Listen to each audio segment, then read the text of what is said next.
Eze Ikuku alụsị a na-akụrụ gbamgbam iti igo na sel filuo na right ọkwa ya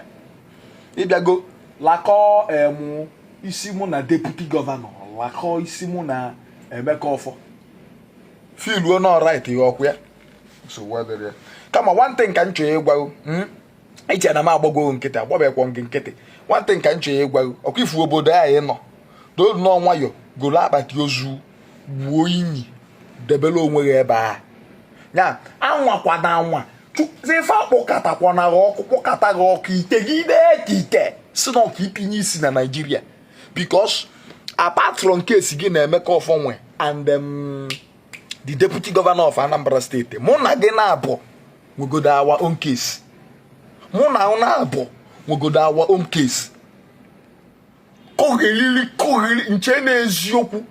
amụghọ ọ bụrụ na m ejerughị ebe ọ ka m ruo ebe a ka m nọ nwa na ife niile na-akọ maka akwa bụ asị nye ife niile ikwu maka akwa eke yi into 4 nya even self 10% of it bụ eziokwu the rest bụ asị ọmụrụ nke o si ekwe gị na ebe ụlọ asị forge ya nonsense kọ ọdịmụnwa burukwo n'elu buru okpo believe wegu ọkwa ifo jee ka ịnata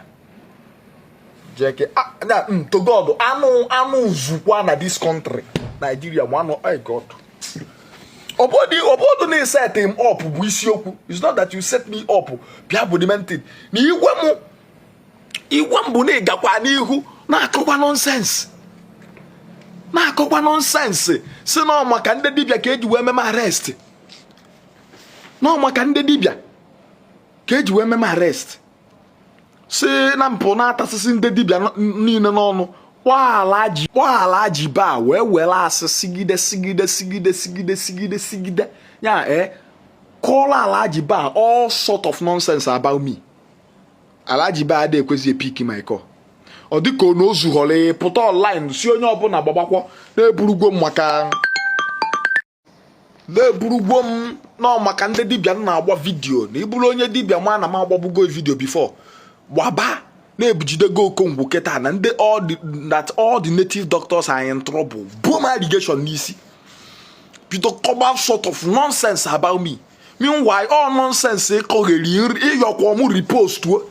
repost ye ka akwa wee pụta na-eme n'ebe na-emechitela Akwa Okuko ebele na-emechiteri ya ebele ka mma na oye help ka o wee pụta sị na repost kwala na vidio keta na Akwa Okuko ya pụta ọkụ ife oji wee sadom na repost kwala na this video that Akwa Okuko is going to be free mmani benu okpo dịka m buru video je repost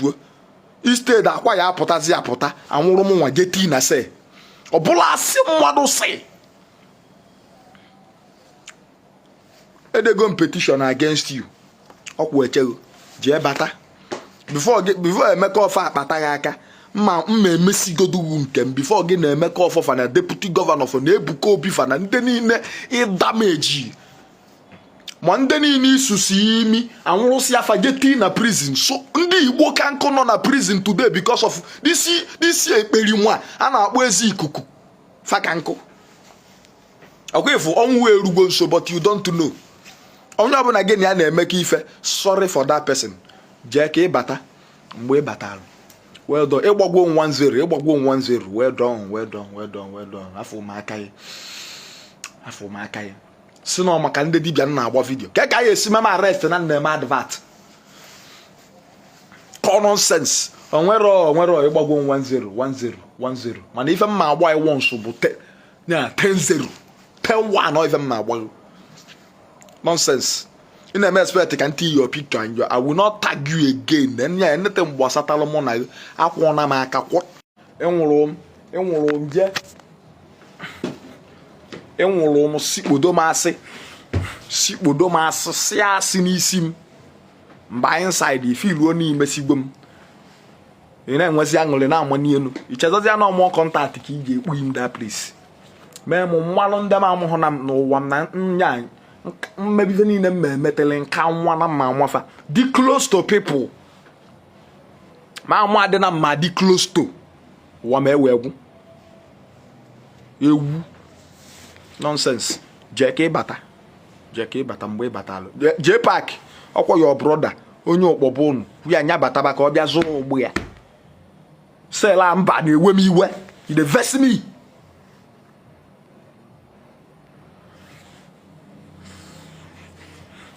nya deba